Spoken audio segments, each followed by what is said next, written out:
안녕하세요. 사연에 빠지다의 DJ 민영입니다. 오늘도 두 가지 사연 준비되어 있으니 재미있게 들어주시고요. 구독과 좋아요 버튼도 눌러주세요. 그럼 오늘의 사연 함께 만나볼게요. 안녕하십니까. 저는 환갑을 훌쩍 지나 어느덧 칠순을 바라보고 있는 평범한 사람입니다. 아이들 처음 태어났을 젊을 시절만 해도 이 핏덩이들 언제 다 키우나 싶은 마음뿐이었는데 어느덧 두 녀석 모두 출가시키고 제 머리에는 흰머리가 소복하게 내려앉았네요. 참 세월 가는 게 무섭습니다. 자식들과 안사람까지 내 식구가 복잡거리며 지내다가 아이들은 각기 짝 찾아서 가정을 이루고 한평생 곁을 지켜주던 아내마저 떠나자 요즘 가슴속이 뻥 뚫린 것 같은 헛헛한 마음을 달래기 쉽지 않더라고요. 이러한 적적한 마음을 위로해준 곳이 바로 이곳 채널입니다. 저희 나이대 남자들이야 남자가 가정적인 것을 가장으로서 채통이 없다고 모자란 남자 취급하는 경우가 흔하다 보니 어디 가서 결혼해서 겪은 일들이나 가정생활에 대한 이야기 나누기가 쉽지 않더군요. 그러던 차에 결혼과 살아가는 이야기들을 진솔하게 들려주시는 여러분들의 소중한 사연을 접하게 되어 구멍이 뻥 뚫린 것 같았던 가슴을 메워주는 듯한 위로를 받게 되었습니다. 제가 직접 제 이야기를 하려고 펜을 들어보니 제 이야기 하는 게 여간 어려운 일이 아니라는 생각이 드는데요. 그럼에도 불구하고 제가 제 이야기를 하기로 마음먹은 것은 제게도 그간 켜켜이 쌓여온 나름대로의 사연이 있어서입니다. 저 역시 차마 창피한 마음에 다른 곳에는 털어놓지 못한 이야기 여기서 풀어볼까 싶어서요. 자식들 다들 제 가정 꾸리고 제 옆구리 채워주던 아내의 빈자리를 느끼게 되니 저도 모르게 불쑥 서러운 마음이 들 때가 종종 있습니다. 한 번은 다른 사람도 아니고 며느리 때문에 마음을 많이 다친 적이 있었어요. 평소 자식들보다는 아무래도 어려운 며느리와 사위에게는 더더욱 조심스러워서 할 말이 있어도 꾹 참았던 것이 제게 독이 되었나 봅니다. 나는 몰라도 우리 부모님한테 절대 소홀하게 하지 말라고 얘기했어, 안 했어? 내가 뭘 그렇게 대단한 걸 요구했다고 그거 하나를 못 지켜서 집안에 이 분란을 만들어.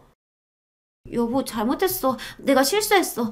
아버님, 제가 잘못했어요. 한 번만 용서해 주시면 정말 다신 이런 일 없을 거예요. 제발 이 사람 좀 알려주세요. 이 사람이 아직도 정신을 못 차리고 지금 아버지한테 당신 사정 부탁하게 생겼어? 평소 말수가 적고 딸아이에 비해 무뚝뚝한 편이었던 아들 녀석이 그렇게 길길이 화를 내며 날뛰는 꼴을 제 평생 처음 봤습니다. 무슨 일이 있었길래 늙은 아비 편 들어주겠다고 저희 아들이 저렇게까지 난리를 친 건가 싶으시죠? 지금부터 제 살아온 이야기를 여러분께 풀어볼까 합니다. 저는 태어날 때부터 넉넉하지 못한 집안에 태어나 고생하면서 자라났습니다. 믿을 거라고는 오로지 제 노력으로 성실하게 하루하루를 살아내어 일군 정직한 것들로 제 삶을 차곡차곡 쌓아왔다는 것 정도였죠. 그러니 제 장인 장모님께서 하나뿐인 고명딸의 남편감이랍시고 저를 소개받으셨을 때 마음이 차지 않아 하셨던 것도 놀라운 일은 아니었습니다. 지금은 세상을 떠난 제 고운 아내는 유복한 집에서 위로 줄줄이 오빠들만 있는 집에 귀한 막내딸로 태어나 금이야 오기야 자란 아가씨였으니까요. 언감생심 제가 넘볼 수 있는 여자가 아니었으나 사람 인연이라는 게 원래 참 얄궂은 거 아니겠습니까? 접점이라고는 없을 것 같았던 저희 같은 사람도 평생의 인연으로 묶이곤 하는 게 사랑이니까요. 무엇 하나 기대할 수 없는 환경의 집안에서 자라 그래도 이를 악물고 공부한 덕분에 고학생의 신분으로나마 어렵사리 제가 원하던 대학에 입학할 수 있게 되었습니다. 아내는 저보다 한 학번 아래의 후배였어요. 저와는 다르게 집안에서 갖은 지원을 다 받으며 입학한 아내는 당연히 저보다 학교 생활도 여유롭게 할 수 있었어요. 그럼에도 불구하고 항상 부족하고 가난한 제게 맞춰주는 것을 불평불만 한번 해본 적 없던 착한 여자였습니다.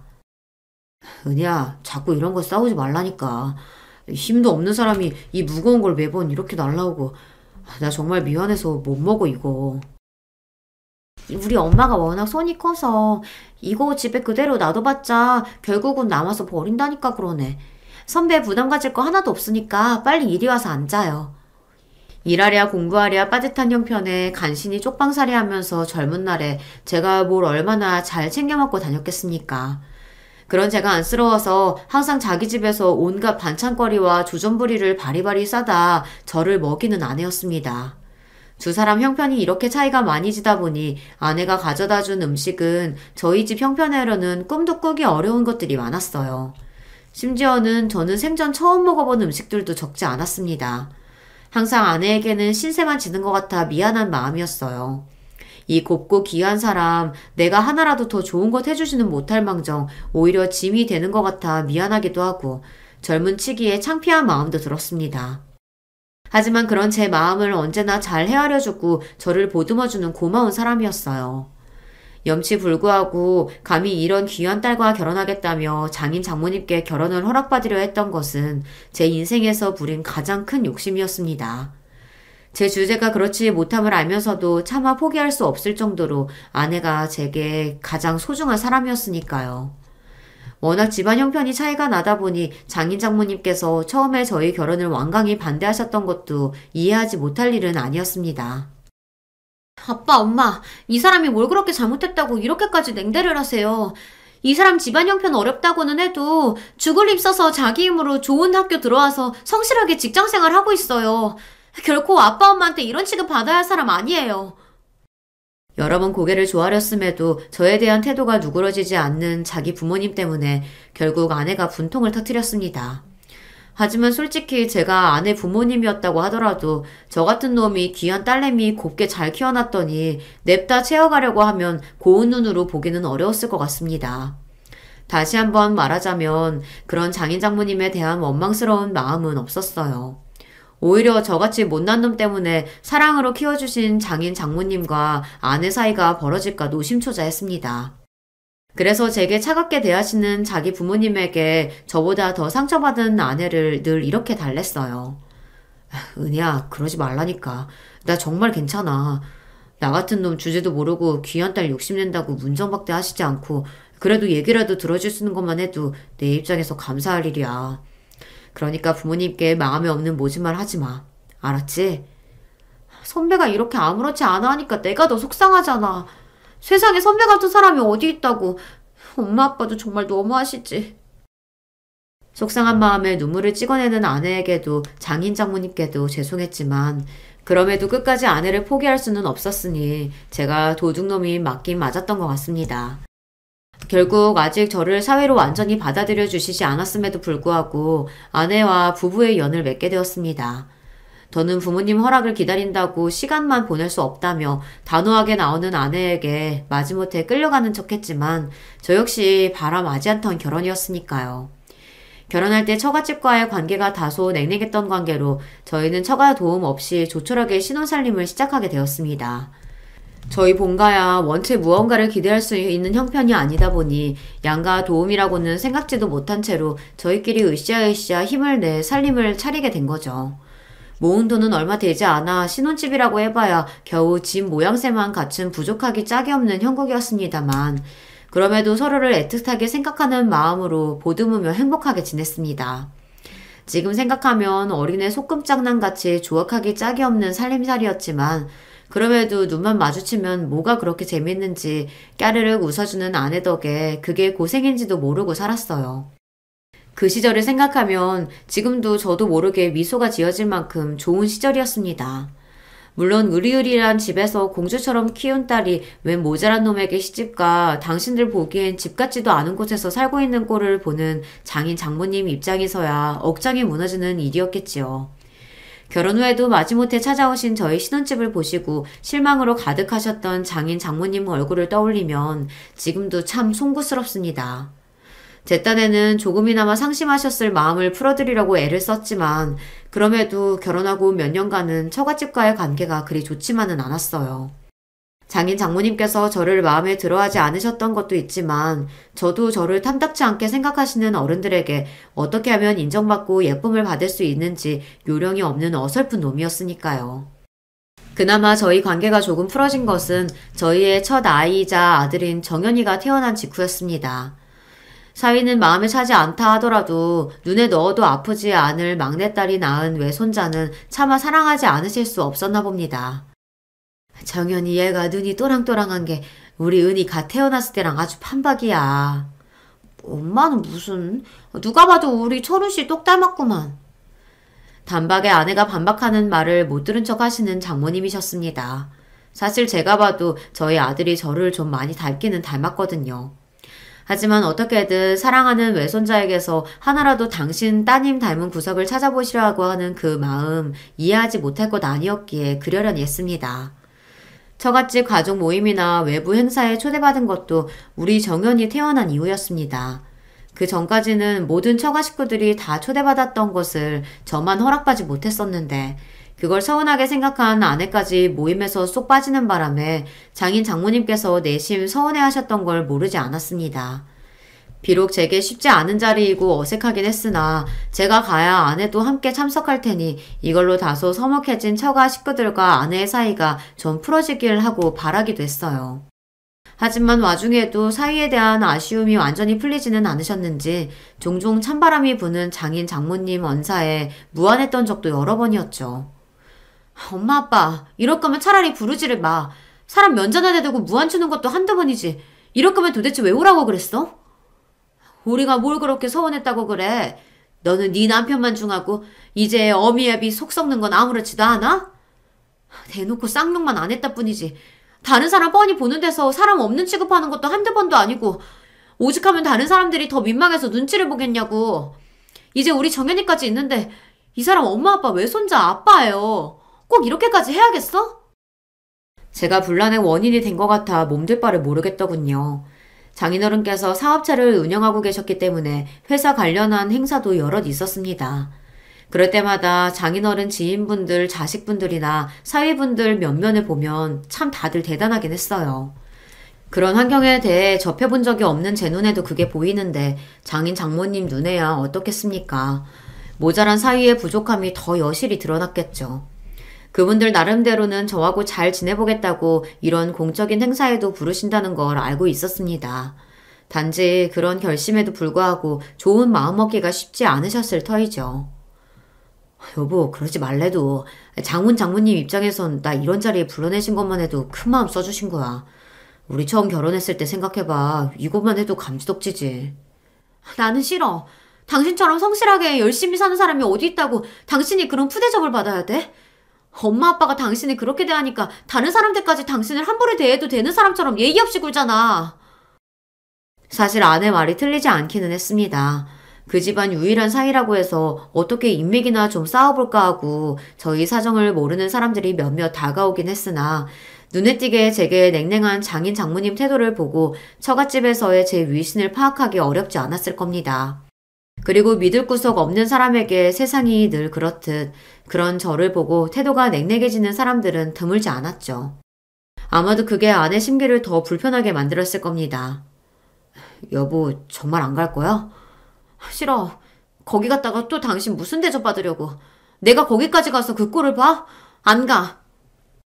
그런 비슷한 상황이 몇 번 반복되자 더는 아내도 참지 않는 바람에 저까지 처가일로 발걸음을 하기가 애매해지더라고요. 아내도 없는 공적인 자리에 저 혼자 덩그러니 나가는 것도 이상한 일이고 해서 그럴 때마다 따로 장인 장모님을 찾아뵙고 양해의 말씀을 구해야 했습니다. 장인어른 장모님, 제가 부족해서 두 분도 그렇고 은희까지 마음 불편하게 만든 것 같아 죄송합니다. 다음에는 어떻게든 제가 설득해서 은희랑 같이 올 수 있도록 노력해 볼게요. 그런 저를 보며 당신들 딸에 대한 서운함과 함께 사위인 저에 대한 미안한 마음을 가지고 계시다는 걸 어렵지 않게 눈치챌 수 있었습니다. 원래 어른들이 그렇지 않습니까? 아랫사람에게 미안한 마음 전하기 어려워하는 것은 예나 지금이나 별반 다르지 않으니까요. 저 역시 감정 표현에 서툰 부모님 밑에서 자라기도 했고요. 하지만 그렇다고 그분들이 저를 마냥 미워만 하시는 건 아니라는 것 등은 알고 있었습니다. 아무렴 업고 다녀도 모자랄 귀한 제 마나님 낳고 길러주신 분들인데 제가 그것 하나 이해하고 넘어가지 못하겠습니까? 그렇다 보니 제 처가와 교류가 있는 지인분들 대부분은 제가 처가로부터 그리 신뢰받지 못하는 사회라는 걸 아름아름 알고 계셨을 거예요. 그러고는 딱히 저희 부부가 처가 공적인 자리에 자주 얼굴을 들이밀지 않다 보니 더더욱 그런 소문은 굳어져 갔겠죠. 하지만 그것과는 별개로 저희 부부는 아주 잘 지냈습니다. 아들 녀석 낳고 몇 해 지나지 않아 딸아이 영현이까지 태어나면서 저희 부부의 기쁨은 더할 나위 없었습니다. 비록 부족하기는 하나 저도 나이를 먹어가며 승진도 하면서 살림은 조금씩 나아지기 시작했습니다. 부부 둘이서 힘을 합쳐 열심히 모아 이사 갈 때에도 방도 한 칸씩 늘려가며 제법 온전한 가정으로서의 모습을 갖추며 살게 되었죠. 장인 장모님 역시 그렇게 조용하지만 저희끼리 다복하게 살아가는 모습을 보며 다소 마음이 누그러지셨는지 예전처럼 제게 날선 반응을 보이시진 않으셨기에 아내와 처가의 관계도 전보다는 많이 부드러워졌습니다. 특히 장인 장모님께서 저희 아들 정연이를 아주 예뻐하셨어요. 아이가 어릴 때부터 말수가 적고 어른스럽기도 했지만 아주 영특한 데가 있었거든요. 그 나이대 아이라고는 생각하기 힘들 정도로 끈기가 있는 부분이 있어서 그 조그만 걸 숙제한다고 앉혀놓으면 한 번 징징대지도 않고 진득하니 앉아서 공부에 열중하는 모습이 부모인 저의 눈에도 신기해 보일 지경이었습니다. 그러니 장인 장모님 눈에 손자가 얼마나 기특해 보였겠습니까? 아이고 우리 정연이 요 조망만한 게 어쩜 이렇게 집중력도 좋은지 아주 커서 큰 인물이 될 거야. 그렇죠 여보? 우리 정연이가 우리 집 대들보지 암만. 귀한 막내딸네 집에 오셔도 대면대면한 사위 때문에 좀처럼 감정을 쉽게 드러내지 못하시던 장인 장모님께서도 사이에 정연이만 앉혀놓으면 그리 살가운 분들이 아닐 수가 없었습니다. 저야 원래도 기특하고 예쁜 제 아이들이지만 특히나 정연이 덕분에 어색한 장인 장모님과의 관계가 조금은 개선되는 것 같아 아이에게 고마운 마음도 있었죠. 자라면서 항상 전교 1등을 놓치지 않을 정도로 우수한 성적을 냈던 정연이는 저희 부부뿐만 아니라 장인 장모님께도 커다란 자랑거리이자 자부심이었습니다. 물론 저희 딸 영연이도 똑부러지게 자기 일 잘하고 공부도 제법 잘했지만요. 워낙 오빠가 성적이 좋다 보니 공부보다는 예체능 쪽에 관심이 더 갔더라고요. 그런 영연이 역시 저희 부부에게 정연이 못지않게 소중하고 사랑스러운 딸이었지만 아무래도 어르신들한테는 공부 잘하는 자손이 제일인 법이니까요. 손녀인 영연이도 많이 예뻐해 주셨지만 그래도 정연이를 더 믿음직스럽게 생각하시는 거를 알고 있었습니다.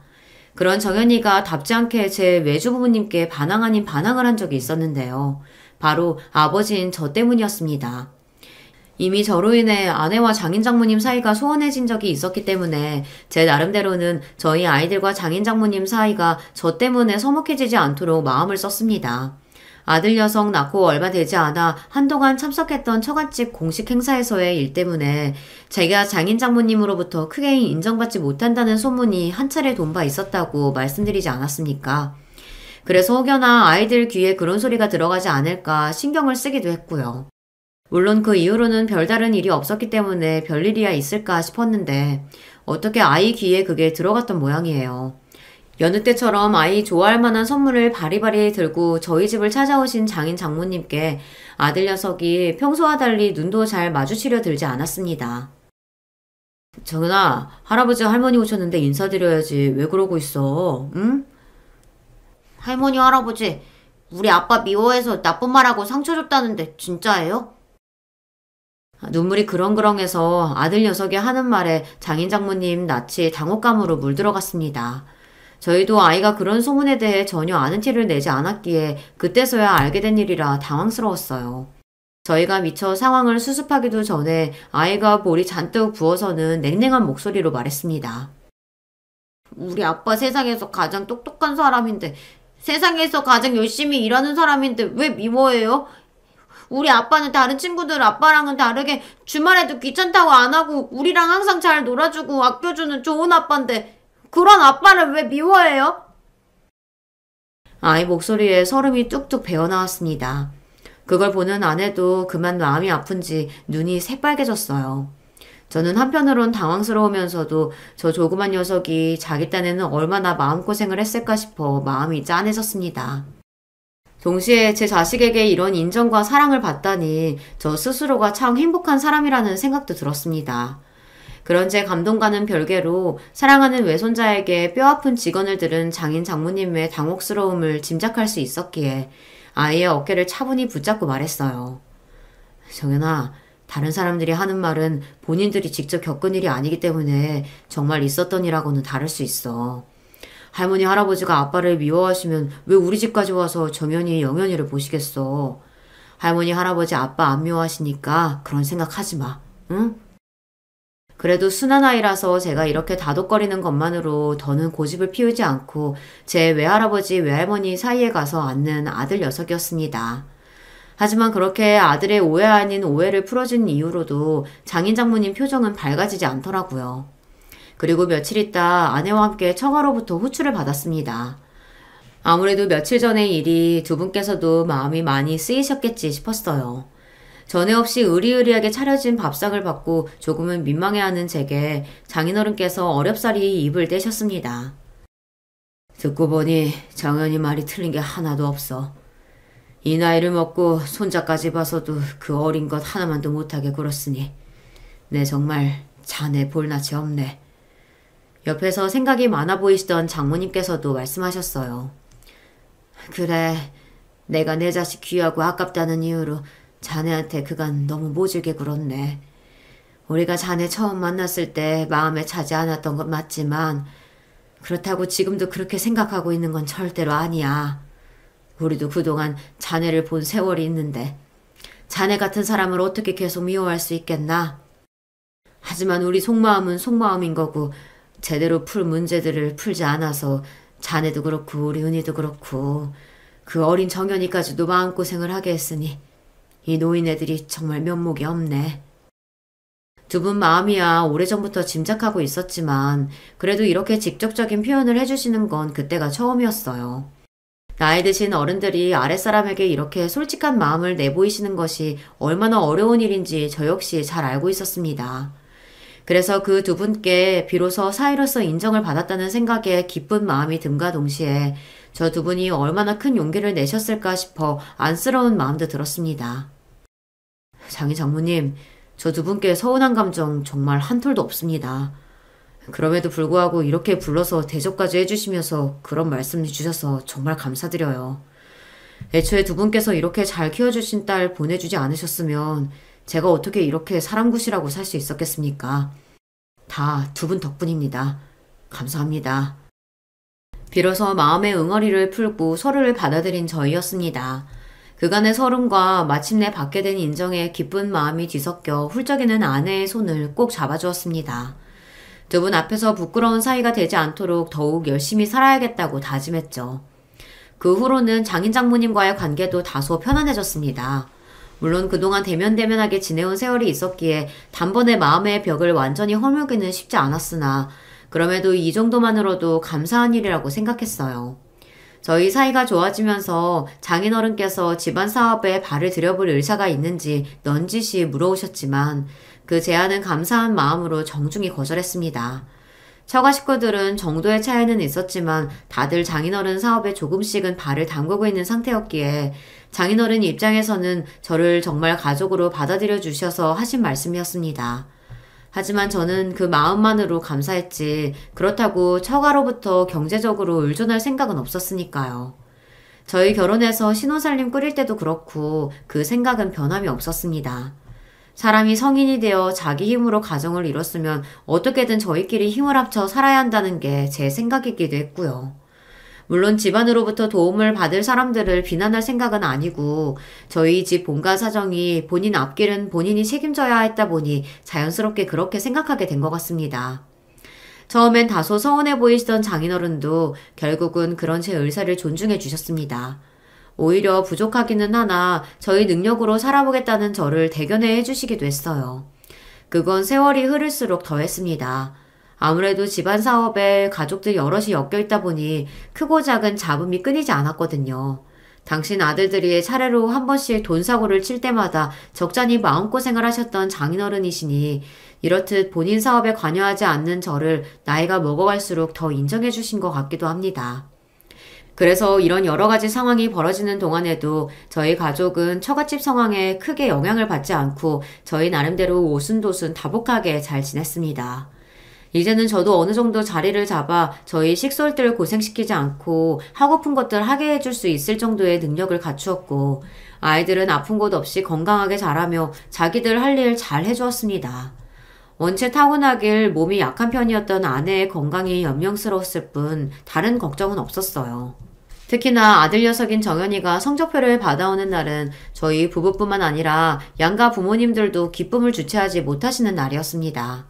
중학생 이후로 의사가 되겠다는 진로를 확고하게 밝힌 아들 녀석은 더욱 공부에 박차를 가했습니다. 원래도 머리가 좋고 끈기가 있어 우수한 성적을 받아오던 아이였는데 목표의식이 뚜렷해지고 나니 공부에 대한 의욕도 더 커진 것 같았어요. 한번 공부하겠다고 책상에 자리를 붙이고 앉으면 반나절은 너끈히 진득하게 자리를 붙이고 공부하는 아들 녀석이었습니다. 저러다 건강이라도 해칠까 싶어 저나 아내가 한 번씩 일으켜 간식도 먹이고 말도 붙여가며 휴식을 취하게 해야 할 정도였어요. 딸아이 표현에 따르면 공부할 때는 우직하기가 곰 같은 아이였습니다. 그러니 장인 장모님 눈에 그런 아이가 얼마나 기특하고 예뻐 보였겠습니까? 회사 일이나 다른 자식들 문제로 속이 썩어도 저희 집에만 오시면 만면의 미소가 가득한 장인 장모님이셨어요. 자식 손자놈들 그리 많아도 믿을 건 우리 정연이 하나밖에 없다. 할아비한테는 우리 정연이가 제일이야. 그럼 친손자놈들이 우리 정연이 밥만 했으면 내가 이 속 끓일 일이 뭐가 있어? 날이 갈수록 정연이에게 마음이 기우는 두 분이셨습니다. 그런 그분들 편애에 혹시나 아이가 되바라진 마음을 가질까 걱정했던 적도 있지만 저희 아들이 그래도 그럴 녀석은 아니었어요. 제 딴에는 이제 자기도 철 좀 들었다고 속상하실 외할머니 외할아버지 마음 맞춰드리며 기분을 풀어드릴 줄도 아는 아이였습니다. 할머니 할아버지 조금만 더 기다리세요. 제가 의대 합격하고 의사 면허 따면 두 분 주치의해드릴게요. 아이고 말만 들어도 좋다. 말만 들어도 좋아. 아들 녀석은 제 입에서 나온 말을 지켰습니다. 말수가 적은 만큼 한번 자기가 내뱉은 말은 책임을 지고 지키는 아이였어요. 녀석은 우수한 성적으로 의대에 입학한 것도 모자라 학교 다니는 내내 그 공부 잘한다는 수재들이 모여있는 의제에서도 두각을 드러냈습니다. 그러고도 우리 정연이는 자만하지 않고 밤낮 없이 공부에 열중해 의사 면허 역시 무난하게 따낼 수 있었습니다. 아들이 드디어 어엿한 의사가 되었던 날 저희 부부는 물론이거니와 장인 장모님 역시 뛸 듯이 기뻐하셨어요. 아이고 내 새끼 우리 강아지 정말 장하다 장해. 두 분 얼굴에 자랑스러움이 가득했습니다. 이제는 나이가 많이 들고 노쇠하셔서 예전에 저를 반대하실 때의 도끼는 싹 빠지고 그저 손자에 대한 사랑이 가득한 얼굴을 하신 두 분이셨어요. 최근에 번갈아 사고를 치기 시작한 손자들 때문에 마음고생을 많이 하셔서 부쩍 기운이 없으셨던 두 분께서 모든 시름을 잊으신 날이기도 했습니다. 아내가 막내딸이다 보니 위에 오빠들로부터 본 친손자들은 저희 아이들보다 나이가 좀 있는 편이었습니다. 하지만 애석하게도 회사 일을 보던 손자나 넉넉한 조부모의 형편에 기대어 살던 손자나 두 분 기대를 채우기엔 부족했습니다. 두 분이 저희 아들 정연이에게 더욱 정을 붙이신 것 또한 그런 친손자들에 대한 실망감이 컸기 때문일 거예요. 평소에도 저희 아이들에 대한 애정을 숨김없이 드러내시던 장인 장모님이시다 보니 저희 아이들, 특히 정연이에게 제법 유산을 많이 물려주시는 건 예상 가능한 범위였습니다. 아내 역시 가장 아끼시던 딸 자식이다 보니 예상하지 못했던 일은 아니었고요. 하지만 사위인 저한테까지 자식들 못지않게 유산을 책정해 주셨던 건 차마 예상치 못했던 부분이었습니다. 여보, 이건 나한테 너무 과하지 않을까? 무슨 소리야. 그 양반들이 표현을 잘 못해서 그렇지 우리 오빠들보다 당신을 더 믿는다고. 그리고 당신 이거 받을 자격 충분하니까 그렇게 생각하지 마. 두 분께서 저를 마음으로 받아들여 주신 줄은 알고 있었지만 그래도 이렇게까지 마음을 써주실 줄은 몰랐기에 눈시울이 붉어졌습니다. 돈도 돈이지만 그분들께 정말 자식으로 인정받은 기분이었으니까요. 사정 모르는 사람이야 여전히 저를 저희 장인 장모님의 천덕꾸러기 사위인 줄 알겠지만 누가 뭐래도 그분들의 진심 어린 애정을 받았다는 생각에 그만 마음이 뭉클해졌습니다. 돌아가시기 얼마 전 저희 아들 손을 꼭 붙잡고 장모님께서 말씀하셨습니다. 내가 우리 정연이 장가가는 거 꼭 보고 가고 싶었는데 먼정한 너희 할아비 대신해서 그것까지는 꼭 보고 가려고 했건만. 그리 아끼던 외손자였으니 녀석이 좋은 처 만나 장가가서 아들 딸 낳고 오순도순 사는 걸 얼마나 보고 싶으셨겠어요. 아닌 게 아니라 당시 의사면허 따고 얼마 되지 않은 아들 녀석에게 선자리가 쏟아졌습니다. 원래도 의사면허 따면 제법 선자리가 많이 들어온다고 알고 있었는데 거기다 우리 아이들 외가가 만만치 않은 집안이다 보니 제법 좋은 선자리가 벌써부터 많이 들어오고 있었어요. 장인 장모님께서 돌아가시기 전에 그중 제일 좋은 집안 골라잡아 아들이 내심 일찍 장가가기를 바라셨다는 것도 알고 있었습니다. 얼른 외 증손자를 보고 싶은 욕심도 있으셨겠지만 그보다는 당신들이 생존해 계실 때 아무래도 더 좋은 혼처가 많이 들어올 거라는 걸 알고 계셔서이기도 하셨을 거예요. 하지만 아들 녀석은 의사로서 욕심이 많았습니다.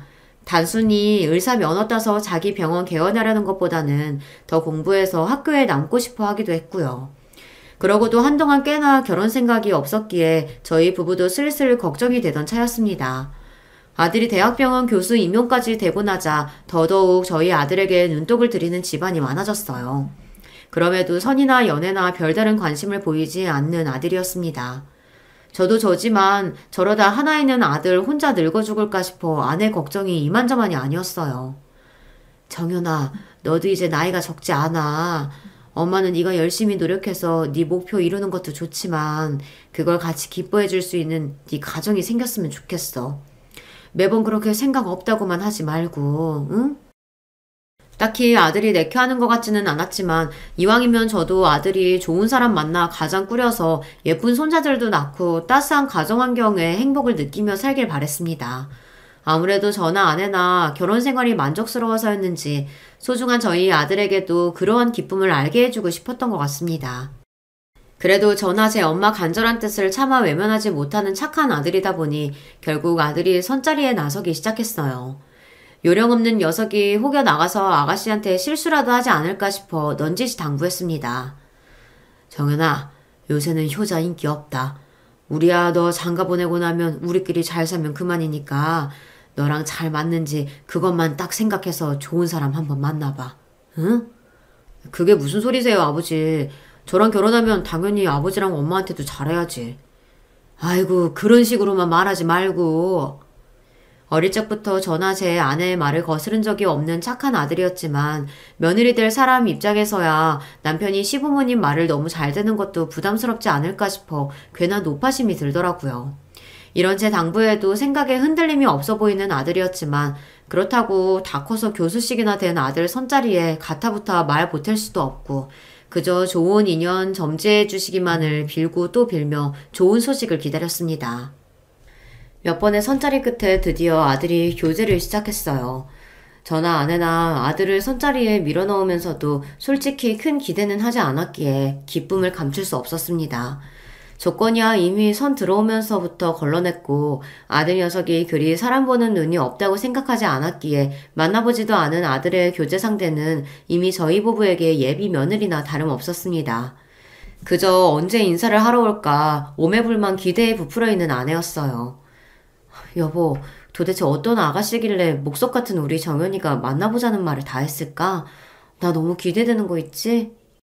아서라, 애 앞에서는 괜히 부담 주지 마. 자기들이 어련히 알아서 하겠지. 들뜬 아내를 달래면서도 저도 기대를 누르기가 어렵더라고요. 그렇게나 며느리 보기를 소원하던 아내였으나 애석하게도 아들의 결혼보다 아내의 병이 더 먼저 찾아오고 말았습니다. 췌장암 말기였어요. 내가 시원치 않아서 온 가족 고생을 다 시키네. 미안해 여보. 무슨 그런 소리라고 있어. 쓸데없는 소리 하지 말고 당신 몸 추스릴 생각이나 해. 상식적으로 아내에게 소생의 기미가 없음을 알고 있었음에도 쉽게 아내를 포기할 수 없었습니다. 이 경황 없는 와중에도 아들 녀석 가정 이루는 모습을 보기를 소망했던 아내의 꿈을 알고 있기에 아들의 결혼이 서둘러 진행되었습니다. 며느리 될 아이는 아들과 마찬가지로 의사로 일하고 있었어요. 의사 면허 따고 집에서 작게나마 병원을 차려주셔서 개원으로 일하고 있었습니다. 사업을 하신다는 사돈의 회사가 저희 장인어른께서 생전 경영해 오셨던 회사의 하청업체 중 한 군데라는 이야기를 들었지만 제가 직접적으로 사업에 관여한 적이 없었기에 그저 그러려니 했어요. 사실 그런 걸 신경 쓸 만한 심적인 여유가 부족했습니다. 저는 거의 하루 종일 아내 곁에 붙어서 간병을 하며 얼마 남지 않은 시간이 흐르는 것이 안타까워 견딜 수가 없었습니다. 유미씨, 우리 정연이 잘 부탁해요.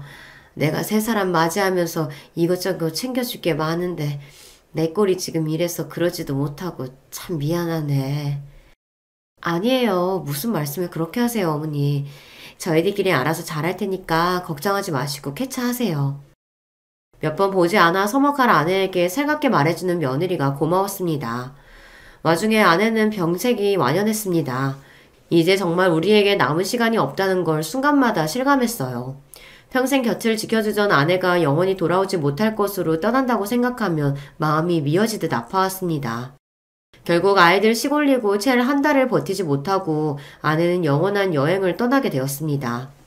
세 사람 맞이하고 하나 남은 시부모로서 마음을 잘 썼어야 했는데 아내 잃고 정처 없이 떠도는 마음을 붙잡기에도 버거워 그러지 못했어요. 아들이나 며느리에게 참 미안했습니다. 그런 말씀 마세요, 아버지. 두 분 사이가 그렇게나 각별하셨는데 지금 아버지 심정이 어떨지 제가 어떻게 차마 상상이나 할 수 있겠어요. 그저 아버지 몸 상하지 않으시도록 건강에만 신경 쓰세요. 이제는 장성에서 아내를 잃은 아비를 듬직하게 위로해주는 아들이었습니다. 제게 살뜰히 마음을 써주는 아들과는 달리 며느리와의 사이는 좀처럼 가까워지지 않았습니다.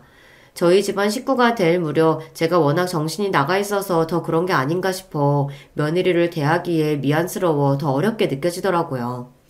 사위면 성별이라도 같으니까 어떻게 좀 친해질 구석이 있을지 몰라도 남의 집 귀한 딸내미를 스스럼 없이 대하는 게 쉽지 않았습니다. 또 아들이나 며느리나 각자 생업이 있다 보니 자주 볼 일이 드물기도 했어요. 그나마 아들은 제 엄마 떠나고 많이 울적해하는 아버지 걱정에 바쁜 시간을 쪼개 저를 찾아오곤 했지만 며느리도 함께 오는 일은 극히 드물었습니다. 저 나름대로는 또 호라비로서 기운 처져 있는 모습 며느리에게 보이기 민망하기도 하고 편치도 않을 홀 시아버지 보러 불편한 자리에 괜히 며느리를 찾지도 않았고요. 뒤늦게 조금 서운한 마음이 들기는 했습니다만 서로 불편한 일을 만들지 않으려면 오히려 이렇게 지내는 게 더 낫지 않을까 싶은 생각을 하며 스스로를 달랬습니다. 아내를 보내고 첫 일주기가 다가오자 그러지 않으려고 노력했는데도 마음이 많이 싱숭생숭했습니다. 아내를 떠나보내고도 여전히 차마 다 정리하지 못한 아내 유품이 집안의 지천으로 널려 있었어요. 제 반평생이 넘도록 매일을 함께한 사람인데 1년이라는 시간은 그 사람을 보내기엔 너무 짧았습니다. 그런 제가 걱정돼서인지 부쩍 아들, 딸 연락도 잦아졌어요. 너무들 걱정 말아라. 아빠 괜찮다. 며칠 뒤에 엄마 제사 때 보자꾸나. 제사라는 말을 담으면서도 여전히 마음이 시큰하더라고요. 조금만 내 곁에 더 머물러주지 뭐가 그리 급해서 그리 서둘러 갔나. 아내에겐 원망스러운 마음이 들었습니다. 아내에겐 해준 것보다 받은 게 훨씬 더 많았어요. 이래서 사람 살아있을 때 잘해야 하는 건데 제 딴엔 한다고 했는데도 일이 후회가 남을 줄 알았더라면 더 잘해줄 걸 그랬어요. 그런 마음을 가지며 아내의 첫 제사를 정성껏 준비했습니다. 아내와 모처럼 단둘이 제주 여행을 갔을 때 맛있게 먹었던 약과도 불어 공수하고 제사상 격식에 조금 맞지 않기는 했으나 아내가 좋아하던 음식을 대접하고 싶어 가장 좋은 재료로 손수 정성껏 골라두었어요. 원래도 아내와 함께 부족한 솜씨로 이것저것 요리를 해먹었던 저였기에 그날도 부족하나마 제 힘으로 정성껏 한 끼 차려서 떠난 아내의 첫 제사를 준비할 요량이었습니다. 음식 다 준비하고 아이들은 그저 와서 제 엄마 좋아하던 음식 함께 나누며 시간을 보내고 싶어 일부러 천천히 오라고 일렀는데 뜻밖에도 며느리가 생각보다 이른 시간에 혼자 먼저 찾아왔어요. 얘 아가 일찍 왔구나. 네, 정현씨가 갑자기 회의가 잡혔다고 저 먼저 좀 일찍 가보라고 해서요. 그렇게 말하는 며느리 표정이 떨떠름해 보였습니다. 저 역시 신경이 쓰였으나 아무래도 아직 서먹한 시아버지와 단둘이 남은 상황이 편치 않겠거니 싶었어요. 그래서 제 딴에는 어색한 분위기를 풀어보고자 며느리에게 말을 붙였습니다. 그럼 아가 여기 푸성기 좀 나랑 같이 섞을까? 정연이 엄마가 푸성기에 겉절이 양념 붙여주면 참 맛있게 잘 먹었거든. 그런데 제 말에 며느리 표정이 확 구겨졌습니다. 그러더니 제게 날카롭게 쏘아붙이기 시작했어요. 아버님, 말이 나와서 말인데 요즘이 어떤 시대인데 제사를 지내요. 있는 제사도 없애는 판국에 굳이 바쁜 사람들 다 불러내서 이렇게 번거로운 일 만들 필요가 있어요? 그리고 아버님 모르시는 모양인데 저희 집 크리스찬이에요. 우리 집 제사도 안 지내고 기도를 끝내는 판에 시집와서 제사 음식까지. 그냥 오늘도 번거로운 일 만들지 말고 각자 기도나 하고 끝내요. 며느리랑 단둘이 남은 상황에서 이렇게 길게 말한 적이 없었는데 하는 말 한마디 한마디에 가시가 박혀 있었습니다. 생각지도 못한 며느리의 날카로운 반응에 저는 너무 당황스러웠어요. 그 애에게 따로 과한 요리를 시킨 것도 아니었고 혼자 손이 놀고 있으면 민망할까봐 소일거리나 같이 하며 이야기라도 나눠보고자 했던 건데 서름에 눈물이 왈칵 나올 만큼 매몰찬 반응이었습니다. 잠시 말을 잃고 있다가 생각을 하면 할수록 화가 치밀어 오르기 시작했어요. 누가 들으면 제가 뻔질나게 며느리를 불러 올리기라도 했다는 듯 말하는데 애초에 제가 먼저 며느리를 호출한 적도 단 한 번 없었습니다. 오늘도 아들 녀석이 제 걱정에 며느리를 먼저 보낸 모양인데 제가 원한 상황도 아니었고요. 게다가 그날은 아내의 첫 제삿날 아닙니까? 제가 장남이 아니기에 저희 본가 제사도 제가 가져오지 않았고 장인 장모님 제사도 처가 쪽에서 지내고 있었고요. 애초에 제사를 지내는 것 자체가 그날이 처음이었습니다. 며느리의 저런 날선 반응은 납득이 가지 않았어요. 순간 병색이 완연했음에도 며느리를 맞이할 생각에 살풋 미소를 짓던 아내의 지난날이 떠올랐습니다. 그리 바라던 며느리가 자신의 첫 제사를 저리 생각하고 있다는 걸 알면 그 사람 마음이 어떨지 제가 다 서러울 지경이었어요. 그때 아들이 들어왔습니다. 뭐야, 왜 이래요? 아버지, 무슨 일 있어요? 심상치 않은 집안 공기에 아들 녀석도 신경을 곤두세웠습니다. 제 시아비 눈치는 보지 않아도 남편 눈치는 보는지 그제야 며느리도 힐끗힐끗 제 눈치를 보기 시작하더군요. 저는 굳은 표정으로 아들에게 말했습니다. 네 처가 번거로운 제사 같은 일은 만들지 말자고 하더구나. 교회 다녀서 제사 지낼 수 없다고 하는데 너는 알고 있었니? 다른 것도 아니고 네 엄마 첫 제사에 나올 이야기는 아닌 것 같아 내가 그냥 넘기는 건 아니지 싶다. 굳은 표정으로 상황을 전하는 제 말에 아들 표정 역시 순식간에 싹 굳어버렸습니다. 그런 저희 사이에서 며느리가 눈에 띄게 안절부절 못하기 시작했어요.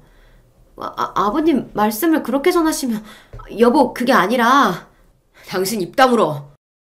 아들이 쩌렁쩌렁 소리를 쳤습니다. 그 기세에 며느리가 그만 입을 합 다물었어요.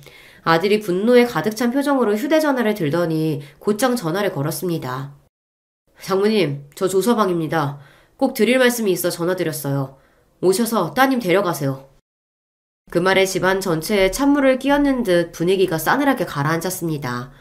며느리는 이제 오열하기 직전이었어요. 그런 제 아내의 상태도 아랑곳하지 않고 아들이 외쳤습니다. 생전 처음 맞이하는 우리 어머니 제사 못 모시겠다고 내 아버지한테 폐악 부리는 여자 나도 필요 없습니다.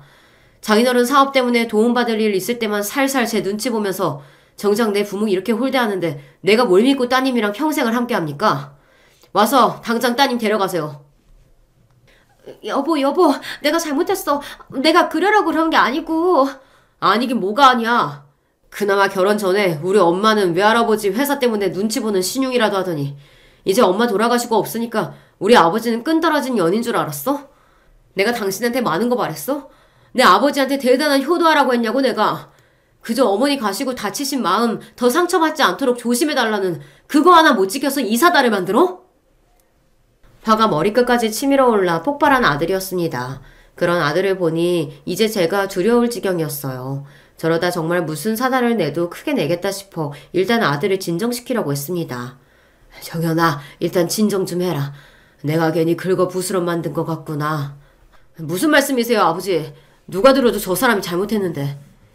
이제 믿을 건 저뿐이다 싶었는지 아까와의 태도와는 정반대의 모습으로 며느리가 제게 매달리기 시작했습니다. 아버님 잘못했어요. 제가 다시는 안 그럴게요. 잘못했으니까 저 쫓아내지 마세요. 네? 이 사람이 지금 잘못은 당신이 해놓고 왜 수습은 아버지한테 시키려 들어? 그렇게 한참을 실랑이를 벌였습니다. 당장의 며느리를 내쫓을 기세인 아들을 달래느라 저도 혼이 쏙 빠졌어요. 엎친 데 덮친 격으로 갑작스러운 아들의 통보에 혼비백산한 사부인까지 달려오시면서 더욱 정신이 없었습니다. 사돈어른 죄송합니다. 저희가 자식을 잘못 키웠습니다. 제가 다리 뭉둥이를 분질러서라도 제대로 가르쳐 놓을 테니 제발 노여움 푸시고 한 번만 가볍게 여겨주세요. 부탁드립니다, 사돈어른. 아이고, 일어나세요, 사부인. 자식 일에 눈이 뒤집힌 어머니가 제게 엎드려 읍소하는데 그걸 말리는 것도 보통 일이 아니었습니다. 당장에 며느리 소박 놓겠다며 윽박지르는 아들 때문에 엉엉 울고 비는 며느리나 제발 딸 자식 한번 봐달라며 제게 비는 사부인이나 혼란의 연속이었습니다. 결국 아들이 둘을 싹 걷어 나가면서 비로소 침묵이 찾아왔어요. 그러고도 나중에 사돈어른까지 정식으로 찾아와 온 식구가 제 앞에 머리를 조아리며 사죄를 하였습니다. 정말 죄송합니다, 사돈어른. 저희 집이 교회를 다니긴 해도 그리 독실한 편은 아니라 그 핑계를 댄 건 아니었는데 하나 있는 딸 자식이라고 저희가 너무 오냐오냐 했습니다. 부족한 만큼 더 혹독하게 가르칠 테니 부디 자비를 베푸시어 한 번만 용서해 주시길 부탁드릴게요. 정말 죄송합니다, 사돈어른. 제 부모와 남편 앞에서 어찌나 기가 팍 죽었는지 고개를 들지 못하는 며느리를 보니 좀 안쓰럽더군요. 한편으로는 내가 너무 심했나 싶으면서도 저한테 그런 거면 모를까 제 아내와만큼은 그런 대접을 받게 할 수 없었기에 일어나야 할 일이 일어난 것뿐이라고 생각하기로 했습니다. 그런 일이 있었으니 며느리에게 활짝 마음을 열 수는 없었으나 그래도 이 일 때문에 아들 내외 갈라서게 할 마음까지는 없었으므로 이 정도로 한 번은 넘어가기로 했습니다.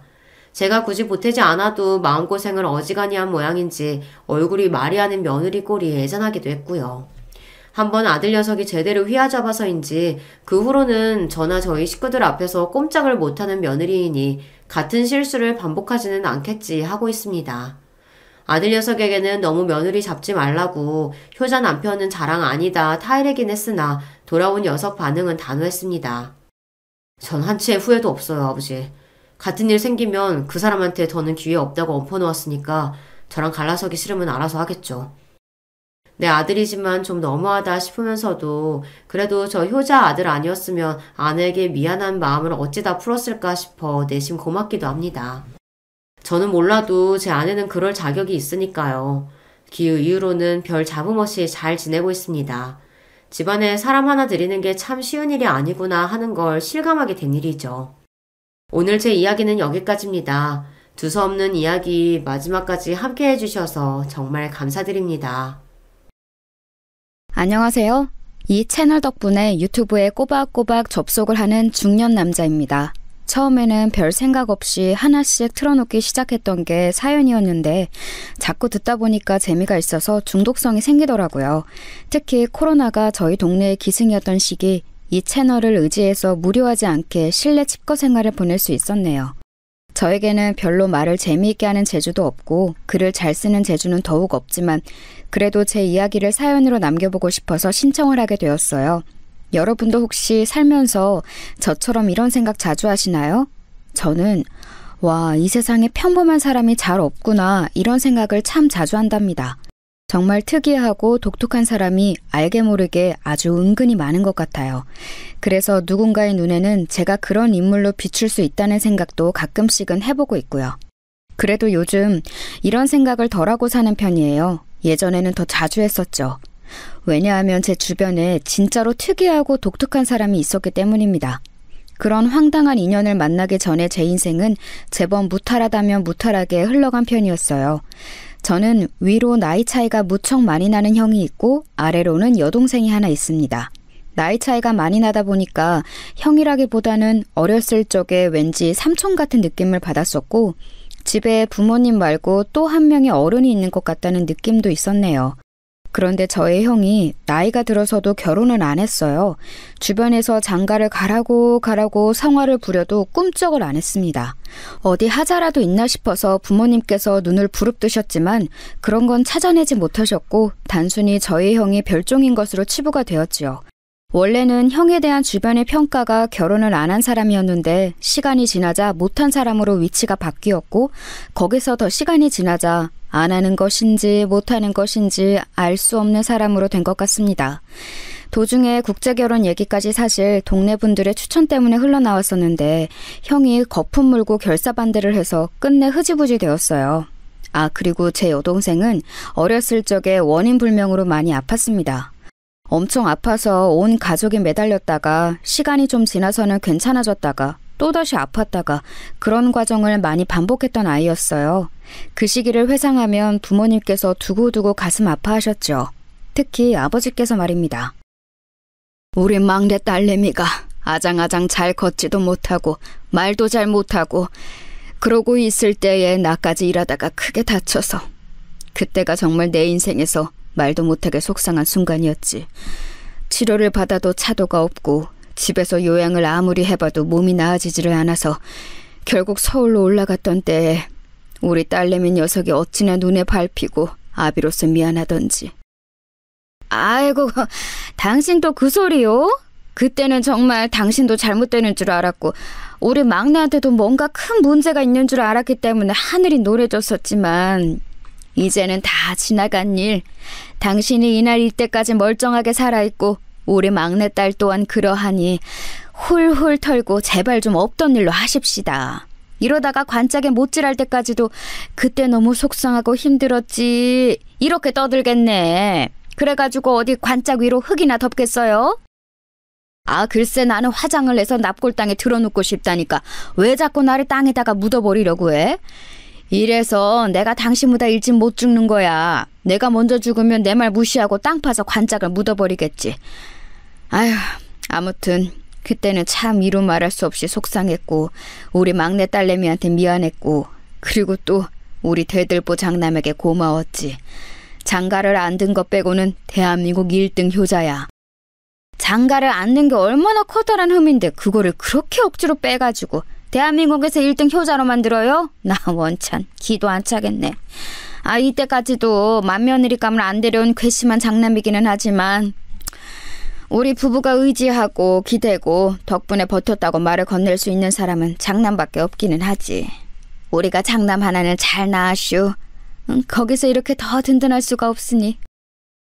저희 아버지께서는 제 여동생이 태어나고 두 돌을 맞이했던 때였나 그 시기에 크게 다치셔서 그 후로 무려 5년 가까이나 일을 아무것도 못하셨어요.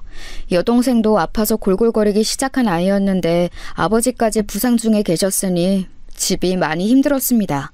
그때 활약한 사람이 형이었어요. 그때부터 거의 가장 같은 역할을 맡아왔고요. 그래서 부모님께서는 겉으로는 항상 장남이 노총각이어서 창피하고 부끄럽다고 하시면서도 속으로는 많이 의지를 하십니다. 든든한 장남과 애틋한 막내, 뭔가 한 명이 빠진 것 같죠? 예, 제가 빠졌습니다. 첫째는 첫 번째이고 막내는 막내인데 둘째는 이름 따라서 뭐든 두 번째라는 표현이 있더라고요. 제가 인터넷에서 그 표현을 접했을 때 무릎을 탁 쳤어요. 누가 제 입장을 그대로 적어놓은 것만 같았습니다. 저는 존재감이 이도저도 아닌 자식이었던 것 같아요. 자기 몫이나 그저 잘 해내고 형 말에 거역 안 하고 동생만 잘 돌보면 충분한 자식이었죠. 저는 유약하고 소심해서 학교 생활에 어려움을 겪은 여동생을 보필하는 호위기사처럼 그렇게 지냈었어요. 부모님의 신신당부가 있었기에 여동생을 지키는 오빠로 살아왔죠. 인정받는 첫째와 사랑받는 아내, 그 사이에 애매한 저는 성인이 되고 나이가 더 먹어도 그 위치를 벗어나지 못했습니다. 그러다가 제가 소위 초대박을 터뜨리게 되었어요. 길고 짧은 건 대봐야 안다고 하던가요? 설마 제가 나이 먹어서 결혼 자리 하나를 끝내주게 찾아갈 줄은 저도 몰랐습니다. 저는 아내를 소개로 만나게 되었어요. 작정하고서 만난 건 절대로 아니었고요. 그냥 지인 모임이었습니다. 아내는 저보다 4살 연상의 여자였으며 미국에서 살다가 한국에 들어왔다고 그랬어요. 철없었을 때 그저 치기 어린 마음으로 일찍 결혼했다가 어쩌다 보니 부부가 서로 안 맞아서 이혼을 하게 되었네요. 중학생인 아들은 미국에서 전남편이 키우고 있고요.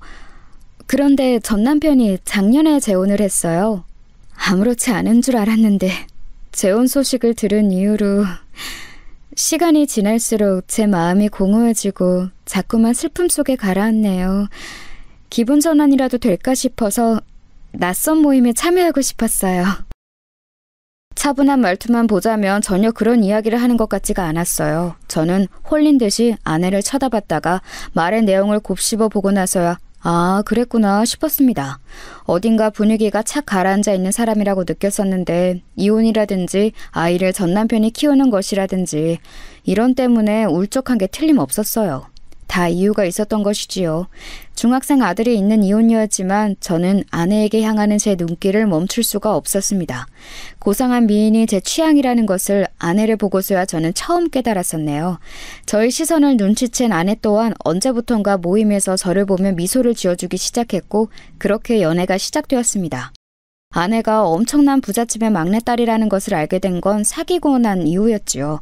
저에게 누군가 속물이라고 손가락질을 한다면 할 말 없지만 솔직하게 심정을 털어놓아 보자면 부담스럽기보다는 좋았습니다. 꽤 사는 집 딸처럼 처음부터 보였는데 상상 이상으로 배경이 좋아서 너무 행복했어요. 또한 아내가 제 배경을 신경 안 쓰는 사람이라서 더더욱 행복했고요. 정엽 씨, 나는 상대의 재산이나 학벌이나 인맥이나 이런 걸 보면서 사랑하고 싶지 않아요. 상대가 나와 잘 맞는 사람인지 딱 이것 하나만 보고 사랑하고 싶어요. 내 인생에서 2번의 실패를 겪고 싶지는 않거든요. 아내가 그렇게 말해주었을 때 만세 삼창이라도 하고 싶었어요. 저는 아내를 공주님 모시듯 극진하게 대해주었고 결국은 결혼까지 꼴이 날 수 있었습니다. 의외이자 놀라웠던 것은 처가의 태도였어요. 저를 무척 반겨주었거든요. 우리 세연이가 이렇게 자기 힘으로 인연을 새로 찾아오다니. 우리 기특한 막내가 결혼하고 싶다는데 당연히 들어줘야지. 내가 찬성하고 반대하고 자시고 의견을 얹을 것도 없어. 우리 막내딸 세연이가 결혼하고 싶다 하면 무조건 하는 거야. 이봐 자네, 앞으로 내 딸을 잘 부탁하네. 우리 막내 세연이 겉으로는 제법 강인해 보여도 속은 여린 아이야. 상처도 많고 서툴면도 많으니까 앞으로 자네가 든든하게 받쳐주는 기둥이 되어준다면 바랄 게 없어. 박서방이라고 바로 불러도 되지? 내가 저번에 봤을 때도 참 인상이 좋아 보여서 둘이 얼른 결실을 맺었으면 좋겠다고 생각을 했었는데 이렇게 좋은 소식을 듣게 되다니 너무 반가워. 사위사랑은 장무라는 말처럼 내가 앞으로 우리 박서방한테 신경 많이 써주고 잘할 테니까 아무 걱정하지 말어. 아니지. 나라는 존재가 우리 박서방한테 부담이 될 수도 있으니까 한 발짝 멀리 떨어져서 응원만 해주는 것도 좋겠어. 우리 박서방 생각은 어때? 결혼하고 싶다고 인사를 드리러 갔을 때 장인어른과 장모님 모두 저를 너무 환대해 주셔서 제정신이 쏙 빠질 정도였습니다. 처가는 무려 한남동에 위치한 단독주택이었는데 가히 대저택이라고 칭해도 될 법했습니다. 당시에는 이제 성북동과 연희동 쪽의 전통적인 회장님 댁 동네에 이어서 한남동이 각광을 크게 받기 시작하던 때였죠. 유명 연예인들도 앞다퉈서 한남동으로 거주지를 옮기고 있었고요. 그런 좋은 부촌에서도 대저택을 소유한 엄청난 처가에 와서 제가 환대를 받고 있다는 것이 이게 꿈인가 생시인가 싶었습니다. 아내를 만나고 나서부터는 비현실적인 순간들의 연속이었으나 결혼 인사를 드리러 갔던 그날처럼 꿈을 꾸는 것 마냥 실감이 안 났던 순간은 처음이었네요. 밥이 코로 들어가는지 입으로 들어가는지도 몰랐어요. 어마어마한 집을 구경해볼 엄두도 못 냈고요. 그저 제가 이런 부잣집의 막내딸과의 결혼을 흔쾌히 허락받았다는 엄청난 일을 해냈다는 생각에 압도당해서 아무것도 못했습니다. 간신히 예의만 차려서 인사를 하고 나올 수 있었네요. 제 자취방에 오고 나서야 정신이 들었고 얼른 집에다 이 소식을 알렸습니다. 그러자 제 연락을 기다리고 있던 가족들이 다 뒤집어졌죠. 무탈하게 허락을 받아냈다고? 이야, 세상에. 우리 집안에도 이런 경사가 일어나는구나. 이게 말이 되는 일인가 싶다. 내가 죽기 전에 이런 일을 다 겪네. 내 아들이 그런 어마어마한 집안의 사위가 되다니. 아우, 정여봐, 네가 해냈구나. 장하다, 우리 아들. 이제 와서 하는 소리지만 내가 너 낳을 때의 느낌이 마치 복되지는 않는 것 같았단다. 혹시나 거기 양친께서 너를 갑자기 반대하시는 일이 벌어지면 어쩌나 싶었는데 이렇게 상황이 다 매끄럽게 흘러가다니. 복받았다. 너도 복받았고 우리 집안도 복받았다. 내가 아니라 내 남동생이 우리 집안을 일으키네. 이 자식, 멋지다. 너한테 이렇게 엄청난 결혼복을 물어주려고 내가 결혼을 안 했나 보다. 내 몫까지 네가 끝내주게 살아봐라. 아버지, 어머니, 형이 차례로 흥분한 채 감상을 쏟아냈는데 한 사람만은 조용했습니다. 제 여동생 말이에요. 제가 결혼한다는 게 싫은 건지 서운한 건지 왜 반응이 없을까 싶어서 기분이 이상했던 저는 이튿날 여동생에게 따로 연락을 했습니다. 그랬더니 머뭇거리다가 저에게 이런 말을 해주더라고요. 오빠, 좋은 분위기에 내가 찬물을 끼얹는 것 같아서 이런 거 안 물어보려고 했는데 보통 부부가 이혼을 하면 아이는 엄마 쪽이 키우지 않아? 그런데 오빠하고 결혼한다는 그분은 독특한 경우인 것 같아서 좀 이상하네. 아, 그게 마음에 걸렸구나. 진짜 물어보지 그랬어. 그럼 내가 알려줬을 텐데. 세연 씨는 한국 생활이 너무 그리워서 귀국을 하고 싶었는데 아이는 반대로 미국에서 계속 살고 싶어 했대. 그래서 어쩔 수 없이 그렇게 된 거야. 그렇다고 해도 어린 아들을 두고 엄마 쪽의 양육권을 포기한 게 조금 낯선 그림인 것 같아. 그리고 오빠, 세상에 이유 없는 호의는 없다고 하잖아. 그런데 너무나도 오빠에게 호의적인 그 집안분들이 나는 또 마음에 걸려. 아무리 재혼이라도 그렇지 아직 나이가 젊은 막내딸의 결혼 문제를 이렇게 그냥 넘겨버린다고? 오빠가 기울어도 너무 많이 조건이 기우는 결혼인데 그런 집안을 만날 확률이 얼마나 될까? 그게 무슨 소리야, 정선아? 네가 지금 무슨 생각을 하고 있길래 그래? 혹시 그 집안에 무슨 꿍꿍이라든지 오빠가 모르는 숨겨진 비밀이 있다든지 뭐 그런 게 아닐까? 그럴 확률이 더 높지 않을까? 아무리 조건이나 대가도 없이 오빠를 잘 알지도 못하면서 돌꼭 사위를 맞이하겠다면서 쌍수 들고 환영한다는 게 솔직히 암만 해도 믿기지가 않아. 보통 부잣집도 아니면서 이렇게 허술한 사람들이라는 건 말이 안 돼. 오빠는 무슨 의심 같은 거 전혀 안 들어? 여동생은 그때 분명히 걱정에 가득한 목소리를 내고 있었어요. 제 걱정을 하는 거였지요. 하지만 저는 그만 울컥 화가 나고 말았습니다. 제 평생을 저보다 여동생을 위하며 살아왔다고 자부할 수 있는 저였어요. 그만큼 여동생을 위하는 오빠로서 떳떳했기 때문에 그런 저와는 달리 저를 별로 위하는 것 같지 않은 여동생의 태도가 큰 서운함을 느꼈던 거예요. 야, 박정선. 네가 정말로 나를 실망시키는구나. 내가 잘 된다는 게 너에게는 그렇게나 배가 아플 일이야? 네 뒤치다거리나 하던 집안에서 명실상부 찬밥 1호였던 내가 어마어마한 부잣집에 장가든다니까 못마땅해서 미치겠어? 오빠, 무슨 말을 그렇게 해? 내가 왜 오빠의 결혼에 배가 아프고 못마땅함을 느끼겠어? 오빠가 지금 오해하는 거야. 나는 진짜로 걱정돼서 말을 해준 것뿐인데 오빠가 이렇게 나올까봐 애써 말을 안 하려고 했었어. 하지만 걱정이 되니까 말을 꺼낼 수밖에 없었던 내 마음을 오빠는 왜 그런 식으로 안 좋게 봐? 내가 그 정도밖에 안 되는 사람으로 보이는 거야? 내가 부잣집 막내 사위로 낙점되었다는 사실이, 엄청난 행운의 주인공이 되었다는 사실이 네 눈을 멀게 하고 판단력을 흐리게 만든 것 같다. 나를 축하해주고 내 앞길을 축복해주지는 못할 망정 말도 안 되는 가설이나 내세우면서 내 마음을 복잡하게 만들고 있잖아. 그러고도 네가 내 동생이야? 질투에 눈이 멀어서 네가 놓치고 있는 사실이 한 가지 있는데 내가 잘 되면 결국 너에게도 이건 좋은 일이야. 바로 코앞만 보지 말고 멀리 봐. 나는 진심으로 오빠를 질투해서 그런 말을 한 게 아닌데 내가 오빠의 기분을 상하게 만든 것만은 분명한 것 같네. 내가 너무 성급하게 안 좋은 이야기를 꺼냈던 것 같아. 미안해. 다시는 그런 소리를 내가 입에 담는 일은 없을 거야. 결혼 축하하고 오빠가 잘 살게 기도할게. 여동생이 풀이 죽어서 사과를 하자 저는 솔직히 마음이 편하지 않았어요. 저를 얼마나 우습게 봤으면 제 결혼 소식에 그런 초치는 말이나 하는 건가 싶어서 괘씸하기도 했지만 제가 평생을 위해온 여동생이었기에 풀이 죽은 모습을 하는 게 심란하기도 했죠. 어쨌거나 그건 결혼 전에 작은 소란일 뿐이었고 저는 무사히 결혼해서 아내와 부부가 되었습니다. 그리고 엄청난 곳에서 신혼생활을 시작하게 되었죠. 아내의 본가에서 살게 된 거예요. 한남동의 저택 말입니다. 장인어른과 장모님께서는 이제 부산 쪽에 마련해 놓은 고즈넉한 전원주택에 내려가 사시겠다며 하시며 살림살이를 빼셨어요.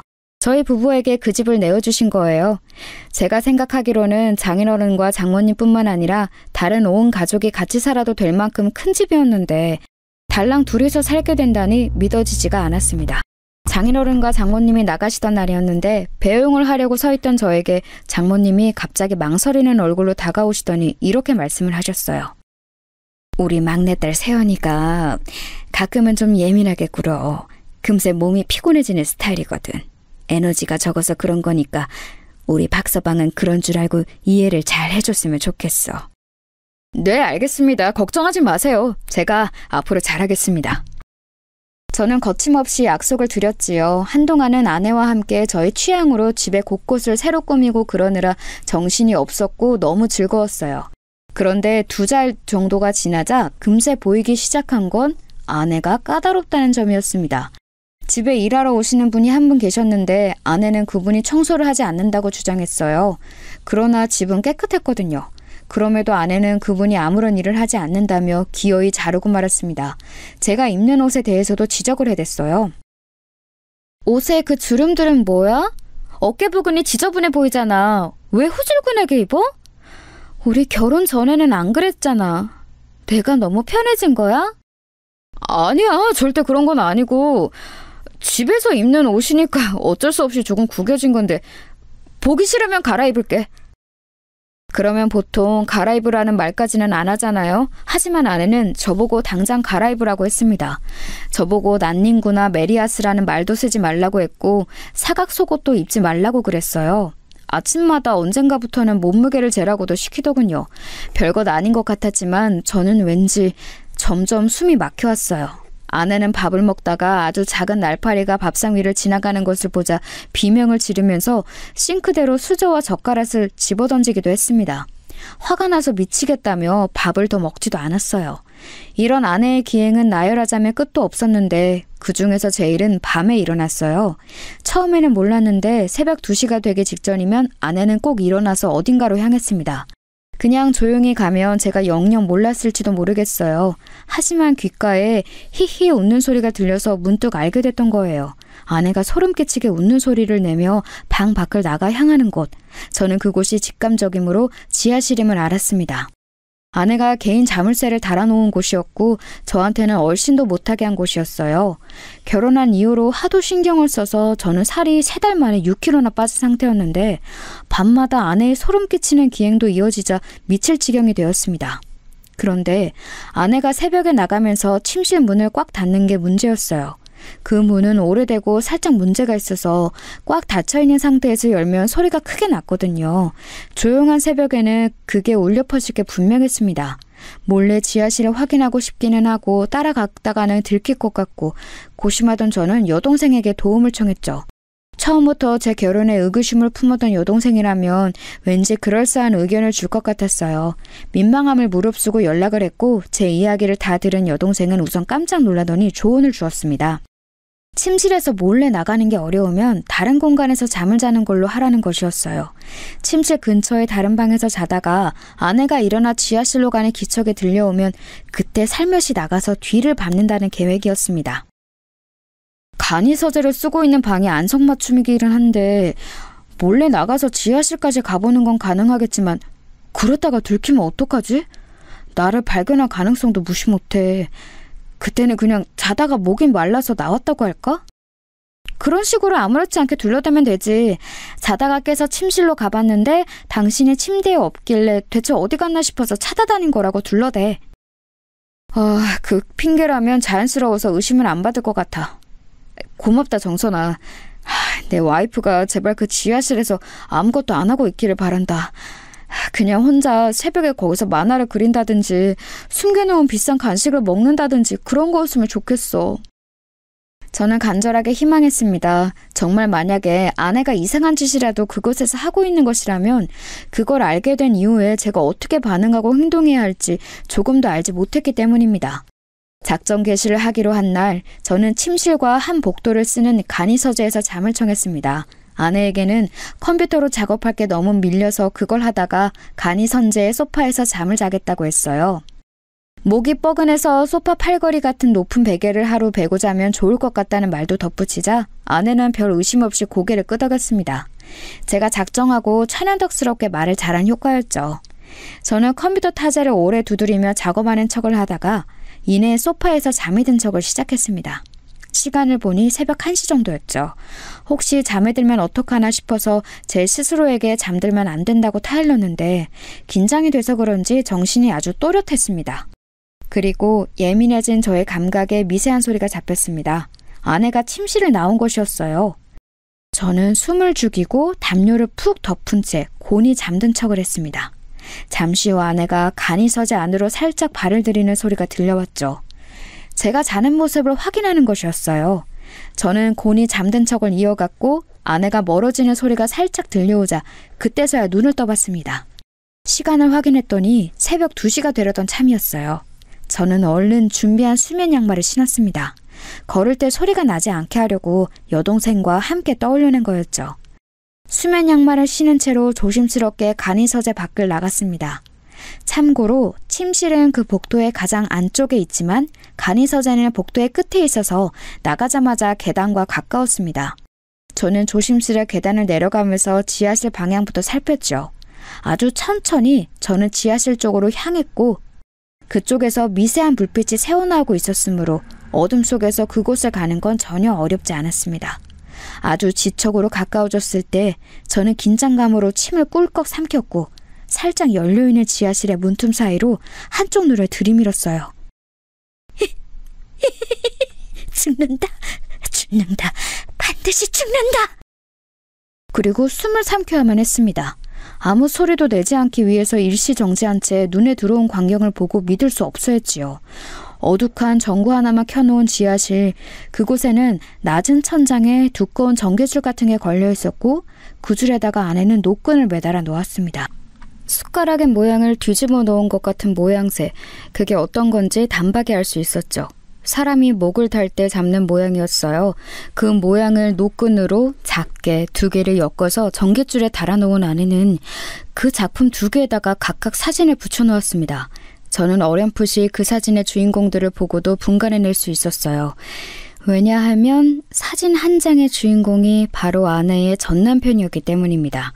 다른 사진의 주인공은 여자였는데 보나마나 그 전남편이 재혼한 여자였지요. 아내는 마치 그 2 사람이 목을 매달아 죽은 것처럼 그렇게 행해놓고는 계속해서 웃으며 죽는다고 주문을 외우고 있었습니다.